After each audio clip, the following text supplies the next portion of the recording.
Sometimes the Register publishes letters that are just beyond my comprehension, including the guy who thinks that it's possible that you may be too poor to vote. We're going to talk about a lot of crazy stuff here to kick the show off because it's out there. It needs to be talked about so you're aware of crazy stuff. But then we're also going to switch to some fairly significant matters, including talking with Molly Tafoya with One Iowa about an upcoming event to celebrate the tremendous progress made toward marriage equality nationwide. From the RE/MAX Real Estate Concept Studios, this is Webcast One Live.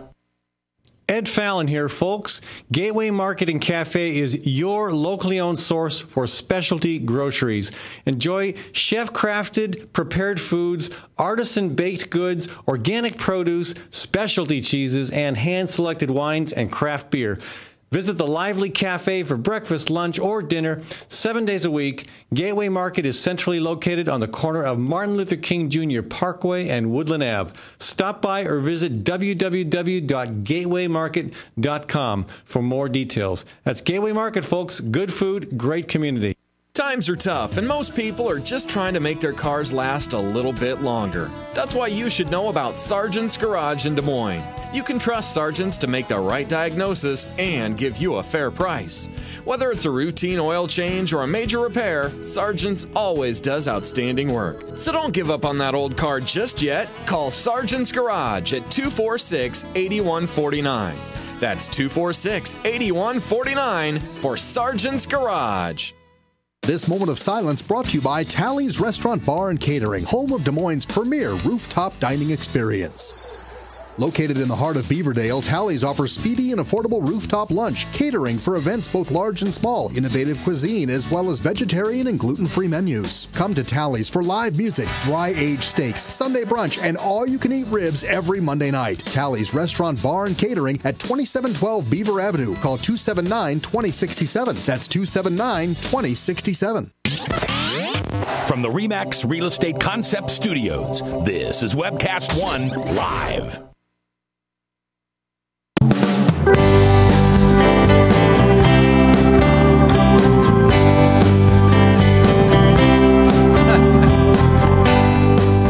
There's a gal at the window sporting a shirt saying "Beat Mitt," and she gave me the 2 thumbs up. Anyway, that was cute and interesting timing. And thank you, Brother Trucker, for kicking off our conversation today. Brother Trucker's got a lot of gigs coming up. I think this coming weekend they'll be playing at El Bait Shop as well next Wednesday. So check them out. Great band. I want to thank Physicians for Social Responsibility, also for sponsoring the show, and the Iowa chapter of the Sierra Club, and Gateway Market for sponsoring this segment of the program.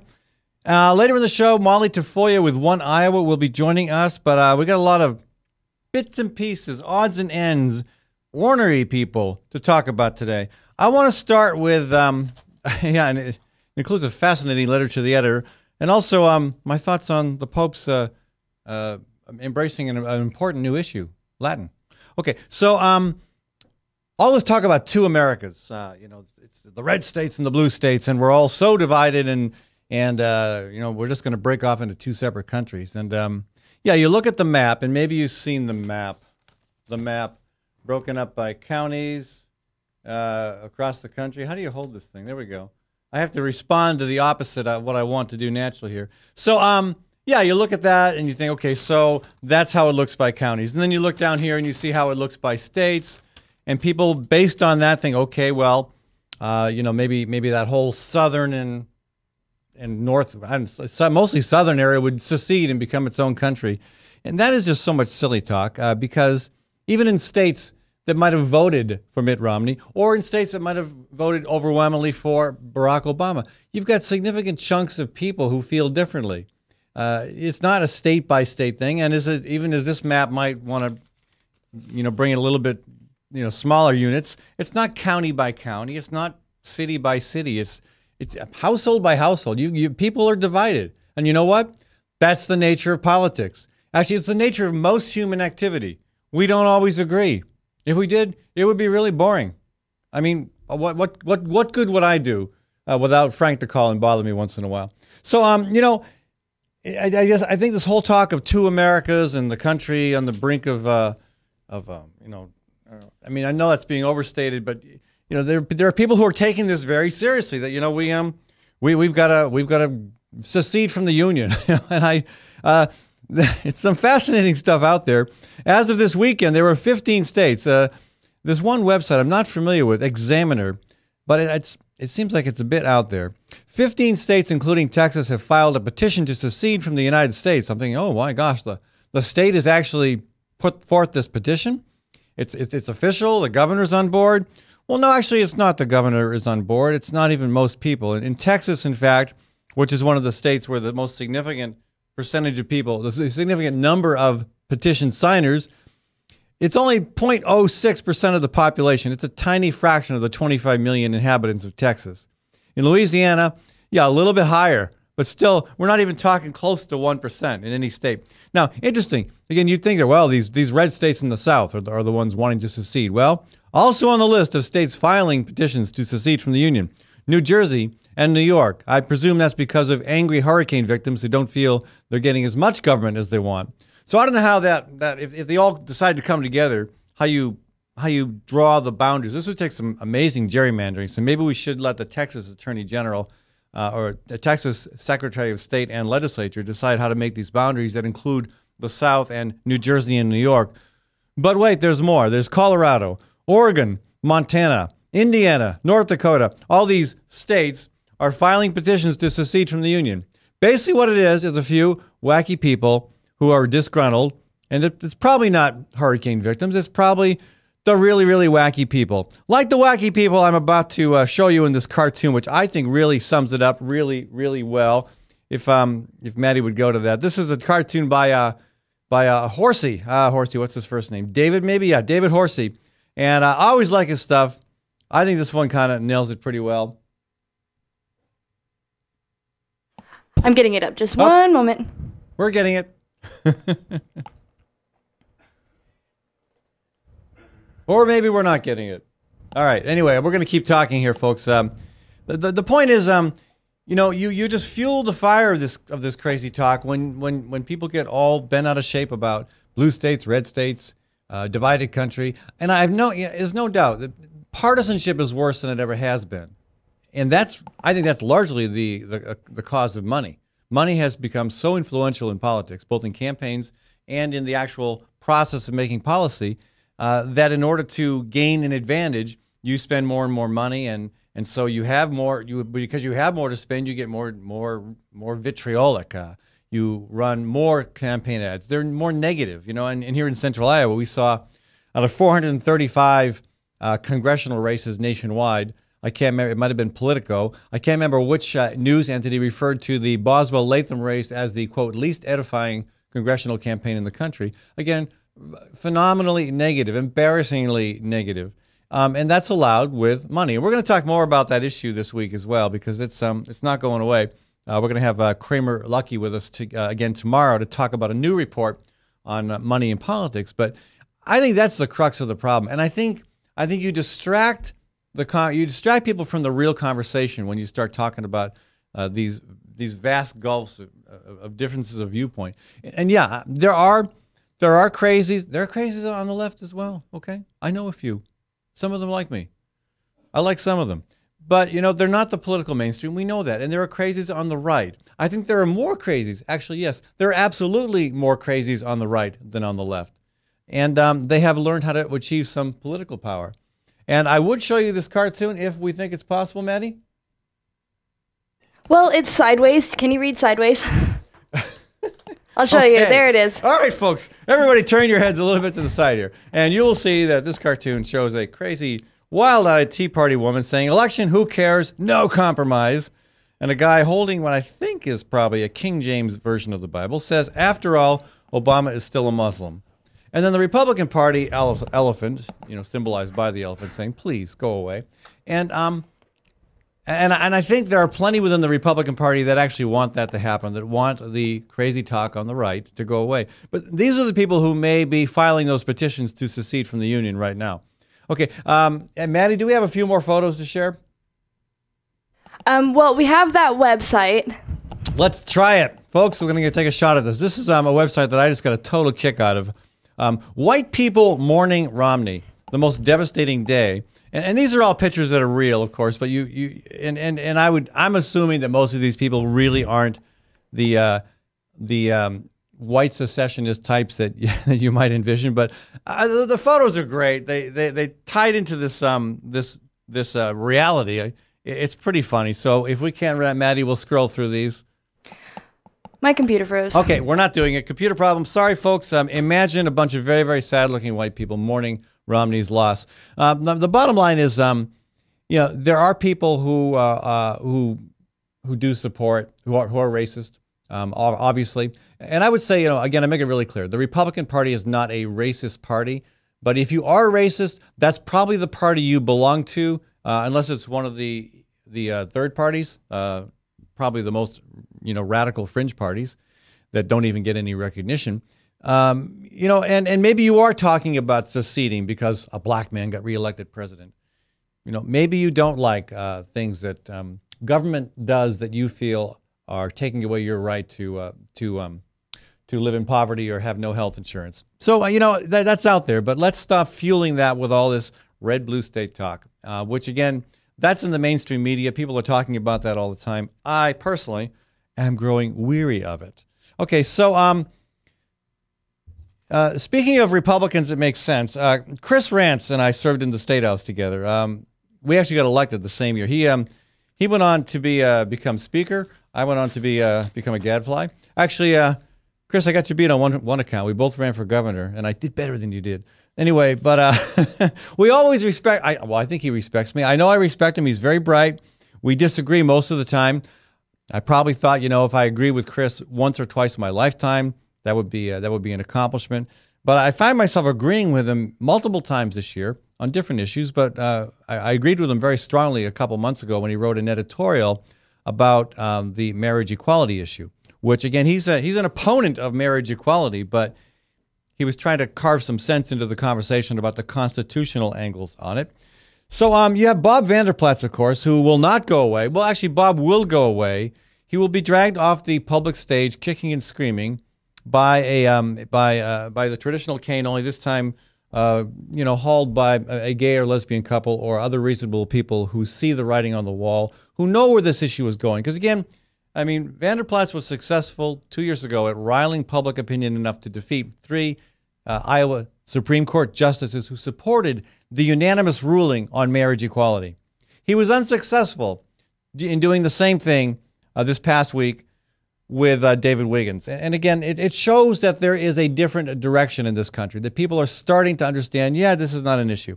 But Bob Vanderplatz does not get it, and he does not understand why Romney lost. And there are multiple reasons. It's not a simple equation. It's not one item. But Bob Vanderplatz thinks the only adapting the GOP needs to do, this is in the Des Moines Register, is to pick bold conservatives instead of more moderate candidates like Bob Dole, John McCain, and Romney. Bold conservatives, bold like Bob Vanderplatz. So he says, quote, "Where we lost this election is we put up a candidate who had very little difference with the person he was running against," said Vanderplatz. Okay. Depending on which Mitt Romney you want to talk about, I think in one of those debates, the last debate on foreign policy, Mitt Romney seemed to be adopting a lot of Obama's positions, and of course throughout the campaign he was moderating a lot of what he had to say to appease the Bob Vanderplatz wing of the Republican Party. These folks right here who scream and shout and demand that insist that the president is a Muslim. Not that it matters, but to them that's a horrible thing. So anyway, Chris Rance enters the scene with I think a great quote. Again, Rance and Vanderplatz from the same part of the state. I don't think there's a lot of love there. I really don't know for sure, but they seem to always be a little bit at odds. Rance says, what did they want in terms of a bold conservative? Did they want a Richard Murdoch or a Todd Aiken? Like that would have worked better. It's, the division within, there are divisions within both parties, obviously, but for people who are saying it's the extreme left in the Democrat and extreme right in the Republican Party, no, they've got the paradigm wrong. It's, yes, there is this extreme radical fringe in the Republican Party that have tremendous power, especially in a caucus state like Iowa, where a very, very small number of people vote. So again, I wish the Republicans luck. I mean, I wish Chris Rance luck. Chris Rance, for all of his warts, and they are multiple, is not a Christian conservative. And again, I should make this clear too. I am not against Christian conservatives. I have friends who are Christian conservatives. What bothers me is when you go to this, you somehow tweak your faith to support things that Jesus never intended to be articles of faith, and even the Old Testament didn't pontificate on. You could make an argument that there is language about homosexuality in the Bible, but you'd have a hard time making a case that would defend the far right's opposition to immigration, for example. I mean, immigrants are treated darn good in the Bible. So, where that comes from, it doesn't make sense to me, as do many of the positions adopted. So. It's when Christian conservatives take it to an extreme and try to cram it down my throat that it becomes a problem. And they're doing that with the clout of the Republican Party. On the left, it's really more of an issue of the traditional Democratic Party positions that try to align themselves with the needs of the common person have been supplanted by a preference for corporate cash and thus a corporate agenda. But that's a conversation for another day. Okay, so I said I'd talk about this guy Kevin Coleman, who wrote a letter to the editor of the Des Moines Register.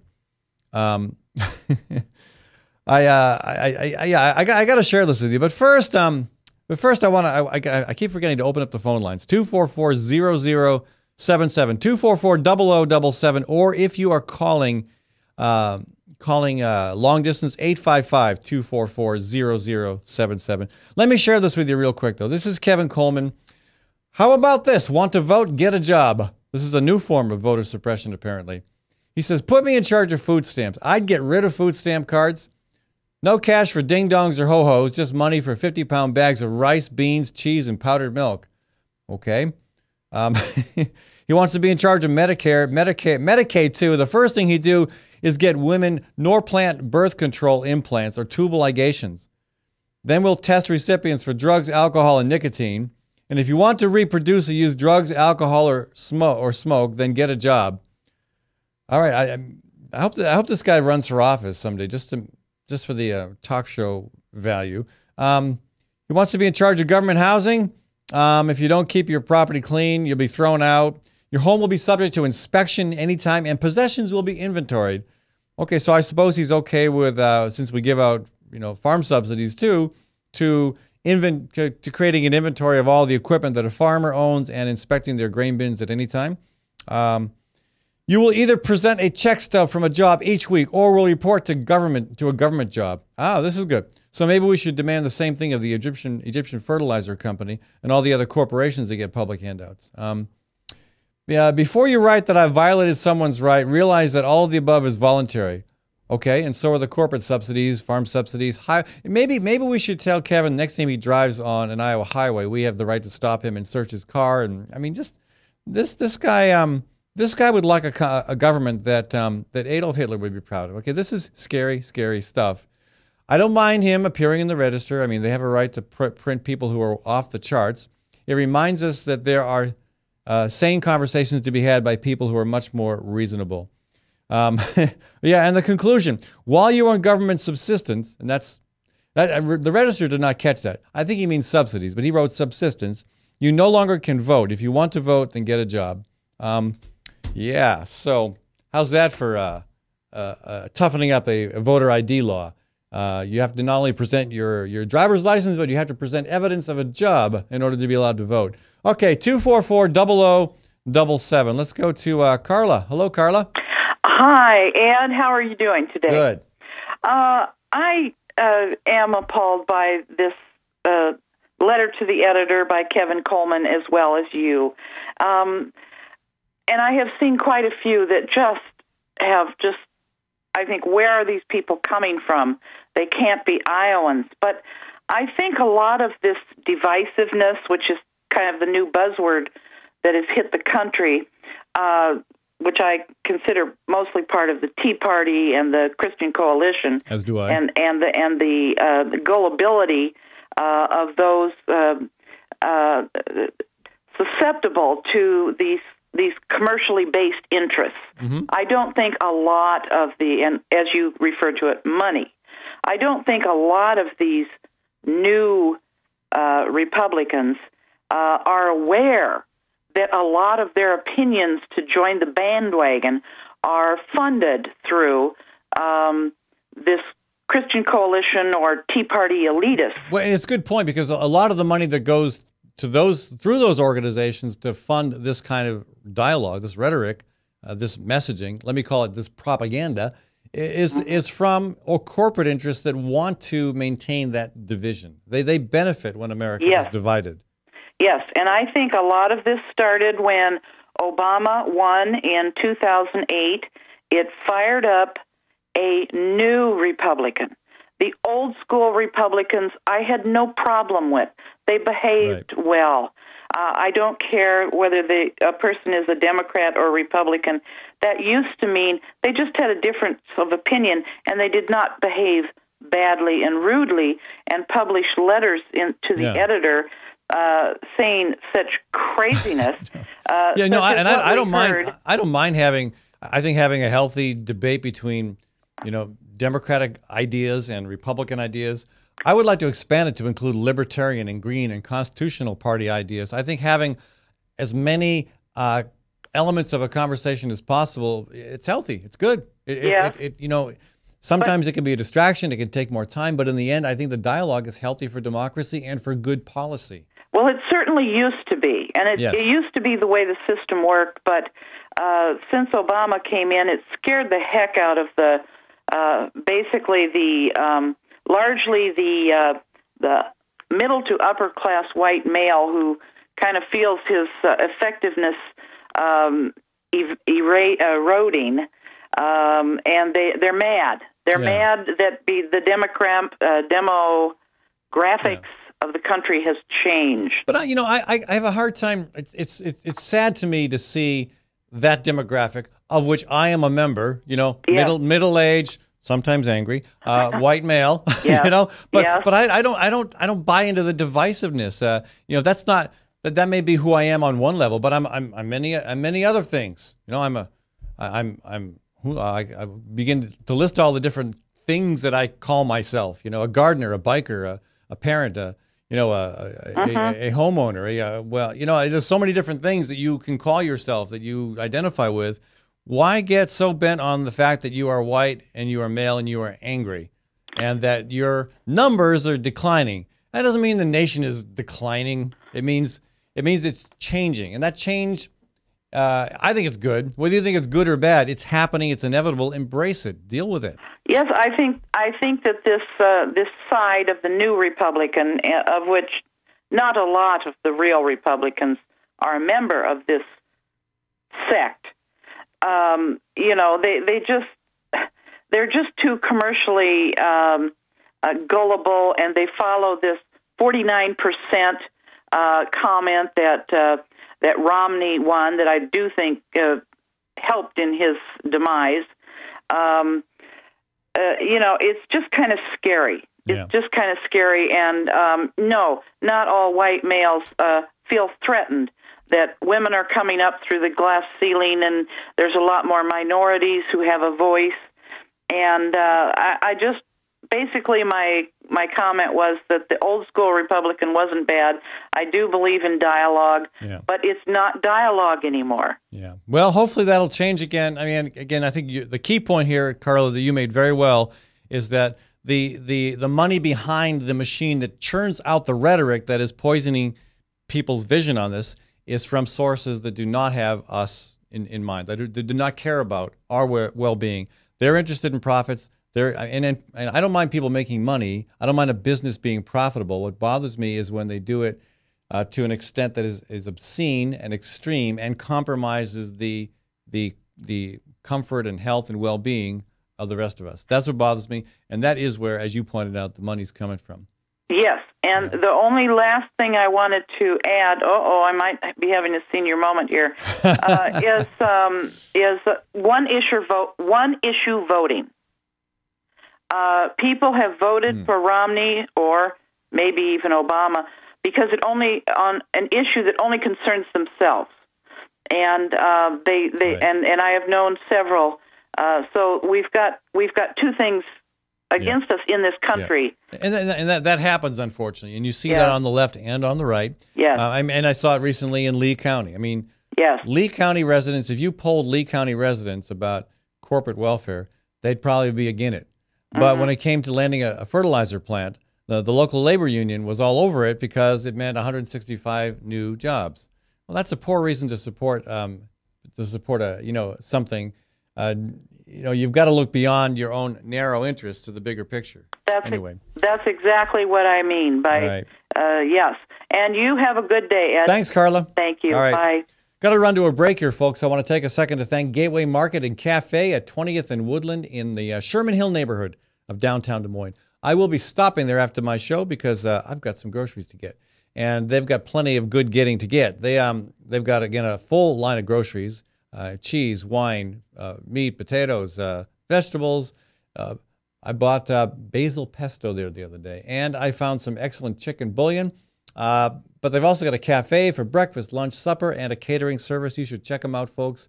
At the corner of M.L. King and Woodland. 20th and Woodland, technically, but you'll see them right there on the corner of M.L. King and Woodland. That's the Gateway Market and Cafe. We'll be back in a minute on the Fallon Forum. From the RE/MAX Real Estate Concept Studios, this is Webcast One Live. Hey folks, it's Ed Fallon. I want to tell you about saving energy and saving money. Tim Reynolds with Reynolds Energy Solutions will give you a comprehensive energy audit that will cost you nothing. And Tim will identify the many ways in which you can reduce energy use while saving money. Now, I had Tim over for an audit last month, and I was amazed, I tell you, at how much energy was going through the roof, out the windows, the back door. You get it. So before the cold winds of winter really blow hard, give Tim a call at 802-2801. That's 802-2801. Host is a locally owned restaurant in downtown Des Moines that focuses its food and philosophy on embracing simplicity. The majority of Host's food is from local farmers who practice sustainable and health-conscious agriculture. Much of what you'll find on your plate is a familiar comfort food, presented with a modern and tasty interpretation. Host is open for lunch Monday through Friday from 11 to 2, and also available for private dinner events and special themed dinners throughout the month. So, check out Host at 13th and Locust in Des Moines. With warm weather finally here, it's time to think about upgrading the efficiency of your furnace and air conditioner. Leonard Tinker Heating and Cooling has provided honest, competent service for over 20 years. Whether it's your home or business, for repair work or to install a more energy-efficient furnace or air conditioner, call Leonard Tinker at 263-0422. That's 263-0422. For honest, competent heating and cooling service, call Leonard Tinker at 263-0422. Wow, some wedding. Yeah, I've never seen a bride in coveralls. Right, and skipping down the aisle to accordion music. Not to mention the reception. That wedding cake was a freaking fruit cake. It's your wedding. Don't leave anything to chance. Diana's Wedding Cakes. Using only the finest, freshest ingredients with free on-time delivery and setup. Choose one of Diana's custom designs or create your own. Call Diana's Wedding Cakes, 641-275-9279. That's 641-275-9279. Drug and alcohol addiction slowly steals a person's identity, tearing away pieces of their life little by little until one day it seems like the hope of a happy future is gone and there's no chance of getting it back. Here at St. Gregory Retreat Centers, we can assure you that there is hope. Our unique approach to recovery begins with the understanding that the dysfunction and damage caused by addiction can be overcome, not just dealt with. Don't let another day go by. Call St. Gregory today. Whether you're 10, 25, 50, 80 years old and beyond, everyone needs to live within their means. I'm Tom Coates with Consumer Credit of America. For almost a quarter of a century, we've helped people of all ages learn to manage their personal finances to benefit them far into the future. When problems arise, we've got the experience you need to make those debt problems go away. Got financial problems? Call Consumer Credit of America. Well, hi, I'm Rob Spearman. I'm a broker-owner of RE/MAX Real Estate Concepts in Des Moines, Iowa. Give us a call if you're looking at buying or selling a home, or if you're having trouble on your mortgage payments or looking to purchase foreclosures. We have the agents to help you, experienced, outstanding agents. Our office number is 515-276-2872. Or if you'd like to look at homes, go to our website, homeconnectusa.com. From the RE/MAX Real Estate Concept Studios, this is Webcast One Live.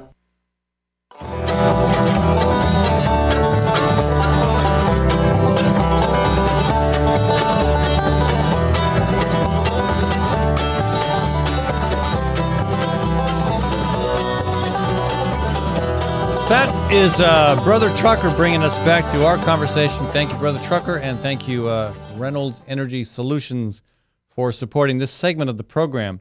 Okay, so Matt Schultz has come under a lot of fire in recent, during his first 2 years as Secretary of State because of his efforts to require a voter registration card, a picture ID. A lot of us feel it's a bad idea, that it would merely suppress the votes of a lot of people who tend to vote Democratic. It would also he's also been involved with this effort to crack down on voter fraud, and spent a bunch of money doing that. The investigation that he conducted through the Iowa Department of Criminal Investigation, the DCI, they looked into alleged instances of voter fraud. And that investigation so far has resulted in the arrest of 3 Council Bluffs residents who are not U.S. citizens, but allegedly registered to vote and cast ballots in 2010 and 2012, or 2011 rather. So again, you're looking. This is a population of 3 million with close to 2 million voters, and you've come up with 3 people who did something bad. And again, they may have done it accidentally. I've seen this happen before, where folks they don't quite know what the restrictions are. Maybe they've got, maybe they're an ex-felon who are confused because the law has changed on what ex-felons have to do to register to vote. Maybe they're an immigrant who think that because they have a work visa now or a green card, it's okay. Who knows? There could be plenty of innocent reasons why that person voted. This is not an evil person trying to ruin the American electoral system. We can do that on our own. Compliments of Diebold's voting machines and people like Matt Schultz. I mean, this is a waste of time. Sue Dvorsky, I think, called him out really well on this, because on Election Day, and if you were paying attention Election Day, you were like me, what the heck is going on? Nothing's working. We can't find out the election results. That's because Schultz had a glitch, and in his the office had a glitch, and it wasn't reporting the results correctly. I remember looking up and seeing Representative Cindy Winkler, an incumbent from Davenport, who wins handily all the time.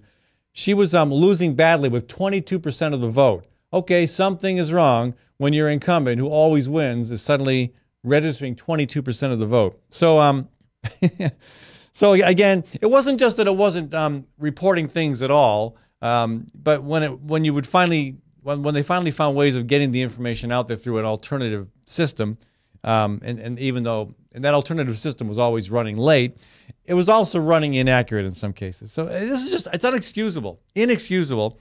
And Dvorsky says the inability to provide the public with election results was inexcusable and could haunt Schultz when he's up for re-election 2 years. Okay, she has to say that. She says, it's an absolute embarrassment. We are a swing battleground state. There were multiple scenarios from both sides that had Iowa playing the pivotal role or one of the pivotal roles in the presidential election. Yeah, and so instead of spending his time chasing after 3 people who voted illegally, again, possibly accidentally, get your act together, okay? I know you're probably using the office to run for higher office. That happens frequently. Chet Culver did it. Paul Pate did it. Even Elaine Baxter did it. The last person way back who did not use the office to run for a different position was Mary Jane Odell. And more recently, Michael Morrow. Michael Morrow actually wants to be Secretary of State. He actually likes the job. And more to the point, he's extremely well qualified. So, Matt, maybe you should step aside next time and endorse Mike, because actually he knows what he's doing. He knows how to run an election, and he's not going to waste his time getting into, partisan, divisive issues that are basically forms of voter suppression. So, all right. What else to talk about here? I want I want to criticize the Des Moines Register because that's what I have to do, right?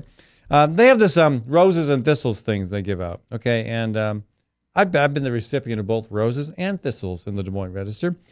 This one is a thistle to political junkies who are already forwarding speculation about the presidential race in 2016. For crying out loud, can't they wait until the current crop of winners has been sworn in before talking about who should replace them? I agree 100%, Des Moines Register editorial board, for that position. I think you're exactly right.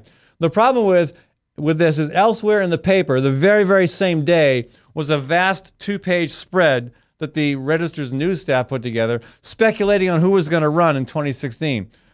So maybe the left hand and right hand didn't know what they were doing. Maybe that's as it should be, but I had to think, okay, I hope somebody in the news department is reading this because, yeah, I think it is too early and almost silly to be spending so much time and so much ink speculating on who might run in 2016. So anyway, a thistle to the Des Moines Register for its thistle. Anyway, all right.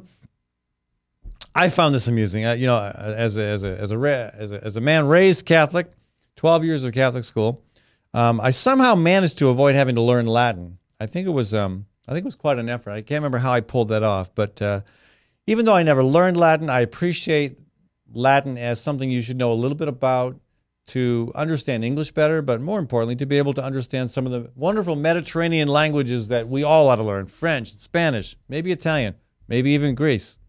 I don't know. Is it worth learning Greek anymore? So but you know, I hear about the Pope embracing a new cause, and I'm thinking, okay, well, what are those faith causes? Those causes that rile people's faith, they make you want to get out there and do something, put your belief system to work. War, climate change, poverty, discrimination. Well, I guess he's going to be tackling the often neglected injustice of the decline of Latin. Okay, so I guess that's great, but I can think of so many more important things for the papal authority to work on. I don't know. What are we going to have next? Declaring Latin the official language of Latin America? Oh, wait, that's already been done. That was Dan Quayle. All right, you know, the letters to the editor are fun places to find inspiring commentary, such as the one I read you earlier about the fellow who believes that if you're poor, you should not be allowed to vote. Well, it gets better when you move to the 2 cents worth of the Des Moines Register. That's where the real hard-hitting stuff is. Like this one. This is a respondent whose tagline is "Living within my means." Quote, "Children, the one common thread in every single story published on poverty and hunger. Here's an idea. Don't have kids if you can't afford them." Okay, yeah. I guess if everything is working well and you're rational and life is just 100% beautiful, you can make that kind of observation. Tracy Ramsey writes today on my Facebook page, "I find it nothing but the height of arrogance on the part of all too many Republicans that they will deny access to affordable birth control and abortion services and then spout nonsense such as this fool in today's paper. You know, why is it that I get the feeling that babies are only precious to some until they're born? And after that, it seems as though they are condemned as nothing but another excuse for a welfare check or an anchor baby. You know, for information." Okay, he goes on again for a bit there. He, I think Tracy nails it though. You know, the concern is always about the child before it's born, or in this case, the anger at the parent who should not have the child, but who we're also going to deny contraception services to, who we will deny the right to choose an abortion if that should be their choice, even in some cases of rape or incest.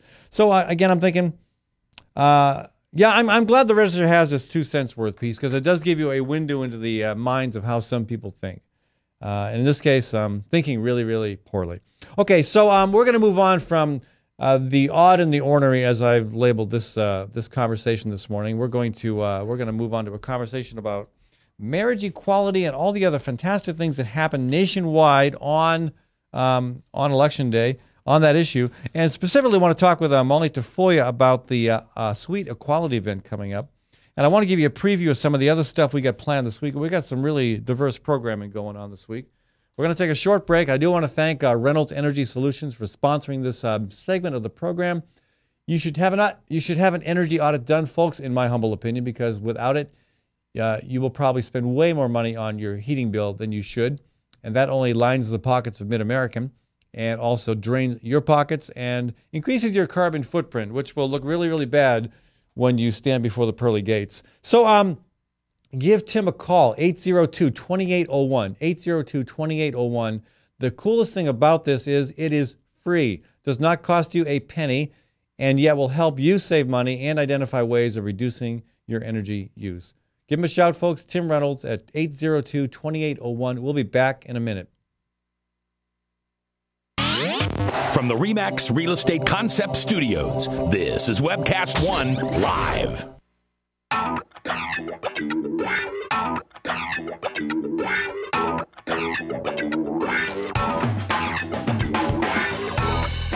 Well, good morning. This is the 7th of June in the Lord's year 2010, and this is day 1 of WebcastOneLive.com. We will begin with Max World Live with my special guest, Tom Coates. In just a minute, there's Tom. Wait, howdy. And we will be live for the very first time on Webcast One Live.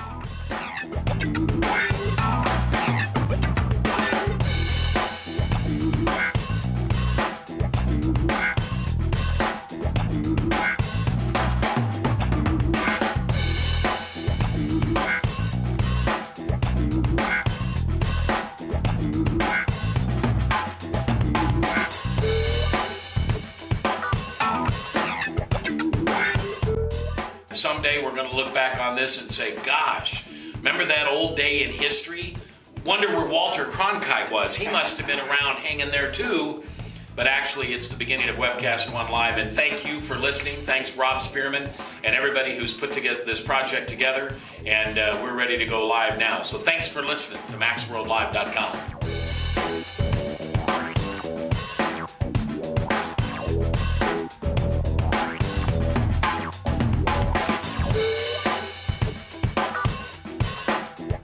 I can't tell you that it's going real well from time to time, but it is going, man.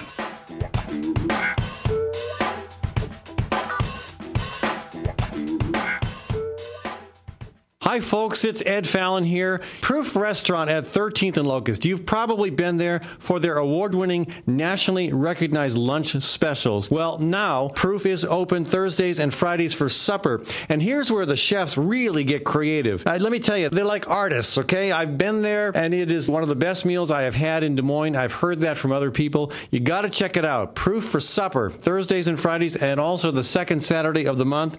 Do not assume you can get in. Make reservations. Contact Proof Restaurant online at proofrestaurant.com or 244-0655. That's 244-0655. Hi, folks. Ed Fallon here. When it is time to entertain, think of Gateway Market. Let them handle the details. Gateway offers a wide variety of stress-free options like cut-to-order cheese and charcuterie. There's a delicious olive bar and a wide variety of chef-prepared dips and spreads.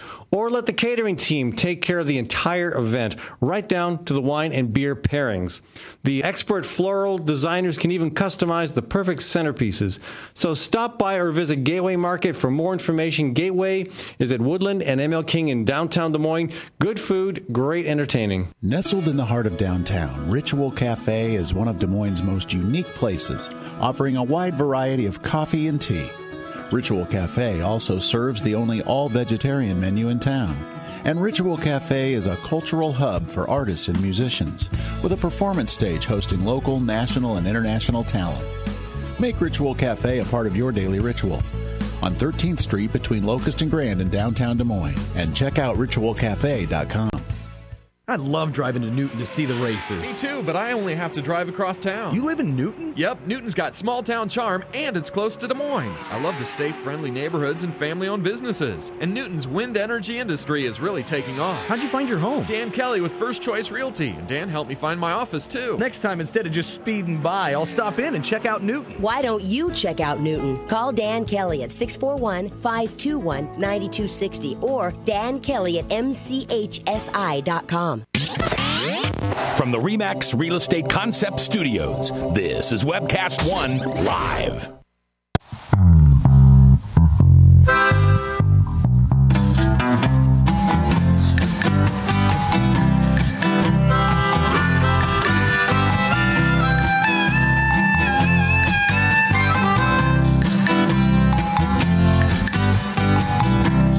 Welcome back to the conversation, folks. Thanks for sticking around with us here. Got a new feature on my website. It's the Fallon Forum freebie. Used to do that on the air. Now I'm doing it on my website. This week's Fallon Forum freebie is a free furnace check with Leonard Tinker Heating and Cooling. That's normally valued at about $85 if you haven't had one done. You want to get it done because if you don't, who knows what kind of gases and crap might be leaking into your house. So get Tinker over there. If you don't win, you should give them a buzz anyhow. 263-0422, 263-0422. But first one to click on the freebie link on my website, and I will not tell you where it is. That's the fun part. You go around looking for it. The first one to click on that wins the free winter heating check. Okay, I also want to thank Proof Restaurant for helping to sponsor this segment of the program, and I want to go to our phone lines and welcome Molly Tafoya to the show. Appreciate you having me on. Sure, and appreciate you taking the time to call. I know you were planning to come into the studio. We'd always much rather have you in the studio, but I think you had a rather harrowing journey through winter weather. It was a little unexpected, I will say that, and as a girl from Hawaii, I was quite unprepared for driving through a little bit of sleet and snow last night, so I appreciate you being flexible, well, Ed. You did well to slow down and take your time, and yes. maybe you even stayed overnight somewhere. Not a bad idea. Yeah. All right. Well, anyway, you're with One Iowa, and a group that we have had plenty of conversations about on the show. And for years, you've had an event called Sweet Equality. Tell us about Sweet Equality. Sweet Equality is so much fun. This is an event. This is our 5th year of the event here in Des Moines, and it is a culinary competition and fundraiser for One Iowa. And the concept is pretty simple. We invite bakers from the Des Moines area, Central Iowa area, to come in and submit their favorite dessert. And we ask them to bring in some bite-sized pieces, and our guests get to sample these their desserts, whatever creation our bakers decide is best for the evening, and then our guests get to judge their favorites. And at the end of the night, we declare a winner. But it's a ton of fun. We've got some incredible desserts, and we've got some great drinks from our hosts at Americana Bar and Restaurant, and it's a great time. Okay, and how many people, how many chefs submit desserts? We're looking at about 10, ranging between professional chefs, including our friends at Luna Bistro, Creme Cupcake and Dessert, Sweet Benny's. So you mean I'm going to get to sample 10 different desserts? Oh yeah. I mean, how? Okay, that could be. Hopefully the samples aren't too big. No, they are quote unquote bite-sized, fun-sized. So bite-sized, fun-sized. Okay. They are, they're manageable, Ed. This is a fun idea, and this has been going on for a while. But this is the year that I think more than any that I've seen that. Well, maybe I think 2009 was a fun year as well with the Supreme Court ruling here in Iowa. But this one is probably even more significant on the national scale because you've got 4 states voting in favor of equality. You've got the judicial vote here. Mm-hmm. And you've got the first openly gay member of the U.S. Senate. Yeah, I mean, pretty astounding. We have a lot to celebrate. And after an incredible election season, we put a lot of work, a lot of blood, sweat, and tears behind some of our issues, including, of course, protecting a Senate majority that values all of our families. We are ready for a party. And that's exactly what we have planned for Wednesday night, which is November 14th. Yeah, good. And that's going to be at the Americana restaurant? Yep, it's we've rented out the top space, the mezzanine level. It's going to be a great event. I'm excited. Let me ask you about the U.S. Senate race. That was Wisconsin. And an openly gay lesbian woman elected, beating an incumbent. No, not beating an incumbent, but beating a very powerful political figure, Tommy Thompson. Right. I believe Tommy Thompson was a former governor of Wisconsin. Yes, he was. And he was also in charge of Health and Human Services under Bush, I believe. Yep. So, I mean, a very well-known quantity. And here you have somebody who, I don't know all the dynamics of the race, but historically, until fairly recently, if you had ever come out as a gay or lesbian person, your campaign was finished. You were done. Right. You know? And here, not only did it not affect her campaign, apparently, but she won against a very, very powerful, public figure. So, I mean, that's Wisconsin. It's not Alabama, not Mississippi. Right. But it looks, it says, that almost says more to me than the 4 votes in Massachusetts. Was it, no, and Maryland, Maryland, Minnesota, Maine and Washington. Maine. I knew there was another M state. Yep. Maine and Washington. Washington, right. Yeah, but that almost says more to me than those four referendum issues. I think that when you take everything that happened on Tuesday night and you take a step back from it all and you see that, 4 states voted in favor of equality. We are now up to 9 states that have marriage equality, including Iowa, of course. We protected Justice Wiggins against attacks from folks like Bob Vanderplatz. We elected the first openly gay U.S. senator. I think it is clear that the tide is turning on this issue. I think it is no longer a political wedge issue that our opponents can use as a strategy. It's not a winning strategy. I think that's obvious now, and I'm hoping, and I'm cautiously optimistic that we have seen the end of that strategy being used to target our families. And to go after our rights. So do you think we've seen the last of Bob Vanderplatz? Oh, we can only hope. Well, Chris Rance certainly gave him a line of criticism in the Sunday's paper. Oh, yeah, that was fabulous. Yeah. And you talked about that earlier, correct? Yes. Yeah. Bob Vanderplatz arguing, of course, that the reason the presidency was retained by Obama was because there wasn't a bold conservative running against him. Right. And Chris Rance says, well, who did he want? Todd Aiken or Richard Murdoch? Like, that would have worked better. Yeah, it was just sort of a mess on their side, which is unfortunate. We've got a lot of folks out there who are conservatives and Republicans who support marriage equality, and I think that they wish that they had a better representative, a better candidate. Well, again, anyway, Molly, thank you so much for joining us. And again, the event is Sweet Equality. It's Wednesday night. At 5 o'clock, 5 till 9. 6 till 9. 5 till 9 at Americana. And that's at 13th or between 13th and 14th on Locust. Right. And you can purchase tickets on our website at oneiowa.org.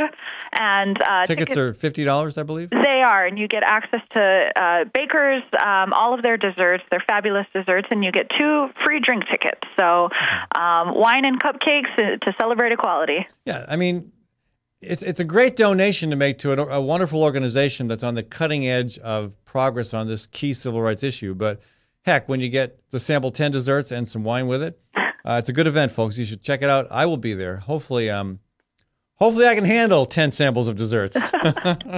You'll do great, Ed. I have faith in you. Thank you, Molly. I appreciate your confidence. All right. Thank you for joining us. Folks, looking ahead, tomorrow, Whole Foods is coming under some criticism for promoting themselves as a venue where you can get local produce, organic produce, and yet apparently a lot of that produce has been coming from China. I'm looking at some research exposing that problem from this past summer. I want to make sure that there's nothing new out there that might change that. But again, that concerns me. If you're going to promote yourself as local and you're getting stuff from China, I got some issues with that. We're also going to talk tomorrow with Kramer McLucky with Iowa Public Interest Research Group about the organization's new report, Big Money and Dark Money in the 2012 election. That's tomorrow. And on Wednesday, again, we're looking at a lot of different parts of this election that, the mainstream media isn't paying much attention to. Another surprising development in Tuesday's election was the progress made on legalization of marijuana. I say this as somebody, I'm not a marijuana user. I never have been, never will be. I just think the drug war is totally wrong-headed. But we're fortunate to have one of the nation's leading experts on marijuana laws right here in Iowa, Carl Olson. His opinions are respected and sought nationwide. He'll be in the studio with me on Wednesday. We're also going to talk about another issue on the ballot this past Tuesday, and that's the GMO labeling bill, or GMO labeling ballot initiative that came up in California. That's an interesting story because the arguments make sense. You would think that would pass. It was very close. But a big part of why it didn't pass, I think, was the vast amounts of money that Monsanto and others spent trying to defeat it. So Thursday, looking ahead, we're going to talk education. Governor Branstad has put out an education reform proposal. We're going to talk with Andrew Rasmussen with the Des Moines Education Association about that. I'm also hoping by Thursday to be able to update you on my defense against Leonard Boswell's lawsuit. We'll see where that's going. I want to thank everybody who came to my shindig, my legal defense shindig, to help raise funds for that. And that was a real fun time beyond just the ability to generate some support. So I'll talk a little bit about that. I want to thank on the air people who helped. Also Friday, we're going to take an interesting look at Hurricane Sandy from the eyes of somebody who used to live, whose hometown really is one of the communities that have been devastated in New York. That's Ron Yarnell, who is a frequent contributor to this program and has been a guest on the show. He used to live in Lindenhurst, which got hit really, really hard during Hurricane Sandy. We're also going to talk on Friday with Stephen Toothman. He's with Stand for Iowa, a group that is working to undo the damage caused by Citizens United. Citizens United, of course, the Supreme Court ruling that absolutely opened the floodgates for corporate cash to influence, read by, elections. We'll talk about that on Friday as well. What else can I tell you? I think we really need to start shifting our focus here. I know that the Register and others are still, they want to get us thinking about moving right from this presidential campaign to the next one, right from this one to the next Iowa caucuses. And yeah, there's some interest there, but we probably have more impact at the state level than we do at the federal level. And the legislature is about to reconvene in January. This is the time you should be trying to contact your legislators about things you care about. They're just done with their elections. They can't say, I'm busy campaigning now. They've got a lull. This is a really good time to give them a call, get together over coffee. Again, do not be afraid to sit down with a legislator. They're human beings for the most part. And you should not be at all worried about presenting your viewpoint to them. It's your right to do so. It's their obligation to take you seriously. So do that. Don't forego the chance to have that conversation.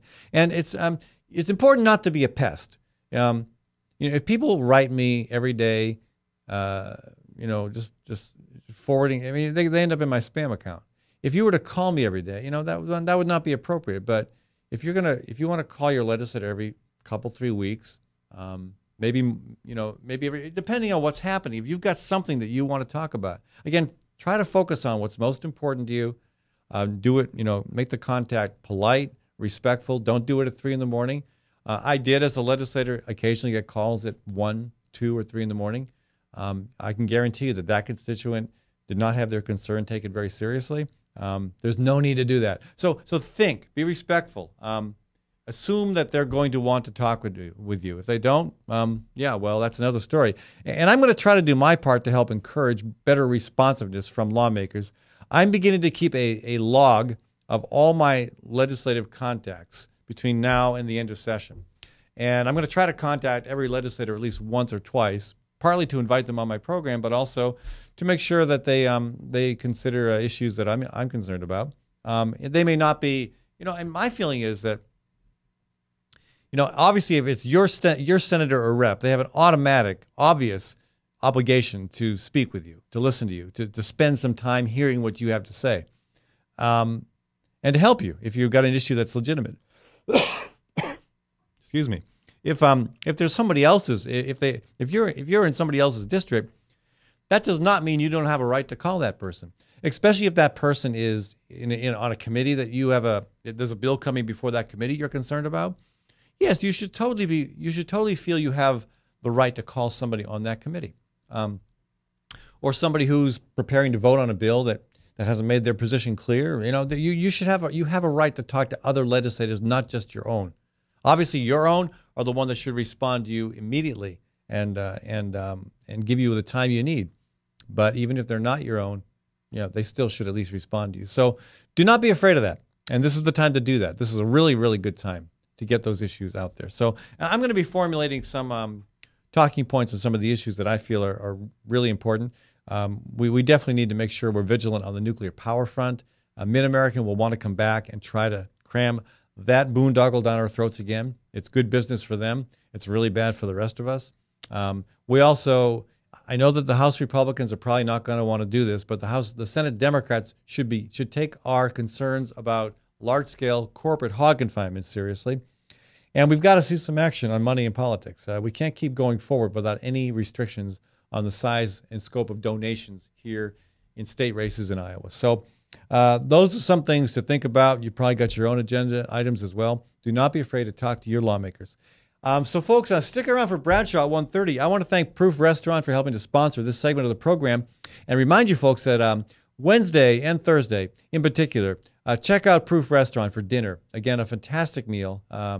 Chefs that are basically artists. And here's an idea.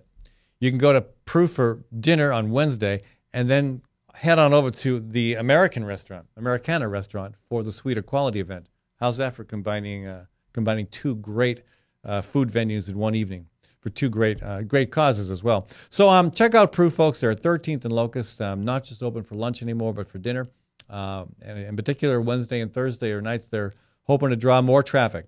Again, I want to thank everybody for joining us. I want to thank Maddie Arrington, my producer. I want to thank the Webcast One live studio.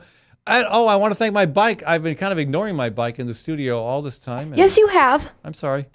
What would you like to add to the conversation, Bike? Oh, well, I just received a message from Bradshaw himself. He's actually not going to be here today for Veterans Day. So don't tune in. You're filling in for him? I could try. No. But I don't know if I could rant to myself for... Are you coming to the Sweeter Quality event with me? Of course. I'm taking you, aren't I? Yeah, you are taking me. Do I have to leave you out on the curb, or can I bring you inside? No, you're bringing me inside. Okay, I'm having some of those sweets. All right. I'm trying to get a visual on how the dessert consumption works for an old Schwinn Varsity. My tread. Tread. Okay, well, I'll have to make sure I have better tires then, because those treads are pretty worn. Yeah. All right. Again, thanks, folks, for joining us. I will be back with you tomorrow at 12 o'clock, same time, same place on Webcast One Live here on the Fallon Forum. I'm Brian Leach, owner and general manager of Service Legends. I brought along a couple of the home comfort heroes. Hi, I'm Tammy Wells. I am Nick Wondershot. I'm administrative manager. I'm the senior technician from Service Legends. It seems like every good thing, when you feel it to the bone that it's good, there's a lot of hard work put behind it. I don't think that you can fake it and have it turn out good. You know, if we seem like, okay, that's just weird, it's just a furnace, why would you believe so deeply in a furnace? It's not just that, you know, we want to show the world that you can have good service. Yeah, I mean, it's your home. You know, it's built into our daily trainings, it's built into our culture, that we're gonna do whatever it takes to have each client say they love us, period. That's why we spend all the hours in the training that we do. And if we guarantee it's gonna be a good experience for you, or else it's free, what type of work do you think we're gonna do? There is a guarantee. Temperature selection guarantee, fixed right or it's free guarantee, comfort guarantee, best value guarantee. All of these guarantees hold us accountable to ensuring that we exceed your expectations. And if for whatever reason we'd fail and we can't make it right, we